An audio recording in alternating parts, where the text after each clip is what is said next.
நான் ஒரு அப்பாவி, எனக்கு இதய நோய், என்னால நிற்க கூட முடியாது.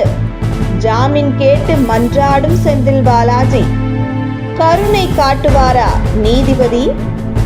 தமிழகத்தின் முன்னாள் மின்சாரத்துறை அமைச்சர் செந்தில் பாலாஜி கடந்த ஆண்டு ஜூன் மாதம் பண மோசடி வழக்கில் அமலாக்கத்துறையினரால் கைது செய்யப்பட்டார். இதனால் அவரை சிறையில் அடைக்குமாறு நீதிமன்றம் உத்தரவிட்டது. இதுவரை சுமார் 203 நாட்களாக சிறையில் அடைக்கப்பட்டிருக்கும் செந்தில் பாலாஜி தனது உடல்நிலையை காரணம் காட்டி தனக்கு ஜாமீன் வழங்குமாறு நீதிமன்றத்தில் மனு தாக்கல் செய்து வருகிறார். இருப்பினும் செந்தில் பாலாஜியை வெளியே விட்டால் சாட்சிகளை அழித்து விடுவார் என்ற காரணத்தினால் அவருக்கு ஜாமீன் வழங்க நீதிமன்றம் மறுத்தது. இந்த நிலையில் தொடர்ந்து 3வது முறையாக ஜாமீன் கோரி நீதிமன்றத்தில் மனு தாக்கல் செய்துள்ளார்.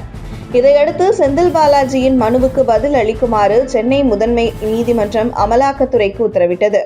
கடந்த ஆண்டு பிப்ரவரி மாதம் அமைச்சர் செந்தில் பாலாஜி மீது குற்றம் சாட்டப்பட்ட ஊழல் வழக்கை 2 மாதங்களுக்குள் விசாரித்து முடிக்க வேண்டும் என்று இந்திய உயர்நீதிமன்றம் உத்தரவிட்டதை அடுத்து சென்னை மத்திய குற்றப்பிரிவு விசாரணையில் இறங்கியது. இந்த சூழலில் செந்தில் பாலாஜி தொடர்பான வழக்கில் அமலாக்க இயக்குநரகம் தன்னையும் ஒரு தரப்பாக சேர்த்துக்கொள்ள உச்சநீதிமன்றத்தில் மனு தாக்கல் செய்து அனுமதி பெற்றது.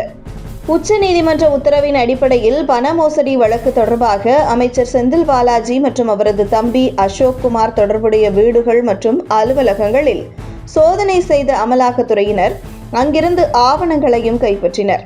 இதையடுத்து செந்தில் பாலாஜி அதிரடியாக கைது செய்யப்பட்டார்.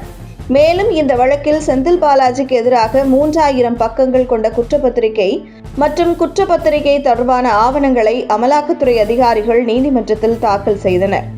இந்த வழக்கில் கைது செய்யப்பட்ட செந்தில் பாலாஜி சிறையில் அடைக்கப்பட்டார். அதன் பிறகு சென்னை முதன்மை அமர்வு நீதிமன்றத்தில் ஜாமீன் வழங்குமாறு செந்தில் பாலாஜி தரப்பில் ஏற்கனவே 2 முறை மனு தாக்கல் செய்யப்பட்டது. ஆனால் நீதிமன்றம் ஜாமீன் மனுக்களை தள்ளுபடி செய்தது. இருப்பினும் விடாத செந்தில் பாலாஜி 3வது முறையாக ஜாமீன் கோரி சென்னை முதன்மை அமர்வு நீதிமன்றத்தில் மனு தாக்கல் செய்தார். அந்த மனுவில் ஊழல் மற்றும் பண மோசடி வழக்கில் கைது செய்யப்பட்டு 180 நாட்களுக்கு மேலாக சிறையில் அடைக்கப்பட்டுள்ளேன். ஏற்கனவே இதய நோய் தொடர்பான பிரச்சனைகளால் அவதிப்பட்டு வருகிறேன். மேலும் என்னை நீண்ட நேரம் நிற்கவோ அல்லது ஒரே இடத்தில் அமர்ந்திருக்கவும் கூடாது என்று மருத்துவர்கள் அறிவுரை வழங்கியுள்ளனர். குறிப்பாக இந்த வழக்கில் ஏற்கனவே சாட்சிகள் கொடுத்த வாக்குமூலங்கள் பதிவு செய்யப்பட்டு நீதிமன்றத்தில் தாக்கல் செய்யப்பட்டுவிட்டது. அதேபோல் அமலாக்கத்துறை கைப்பற்றிய ஆவணங்களும் நீதிமன்றத்தில் சமர்ப்பிக்கப்பட்டு விட்டது.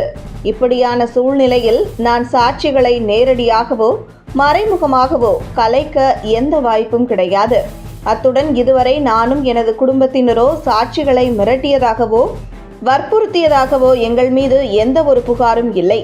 அமலாக்கத்துறையும் கூடுதல் விசாரணை தேவை என்று தெரிவிக்கவில்லை.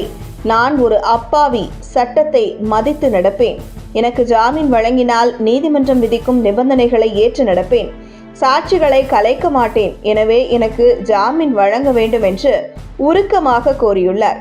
இந்த மனுவிற்கு அமலாக்கத்துறை தரப்பில் எதிர்வரும் ஜனவரி 8ஆம் தேதிக்குள் பதிலளிக்குமாறு உத்தரவிட்ட நீதிபதி வழக்கை அன்றைய தினத்திற்கு ஒத்திவைத்துள்ளார். உங்கள் தின சேவல்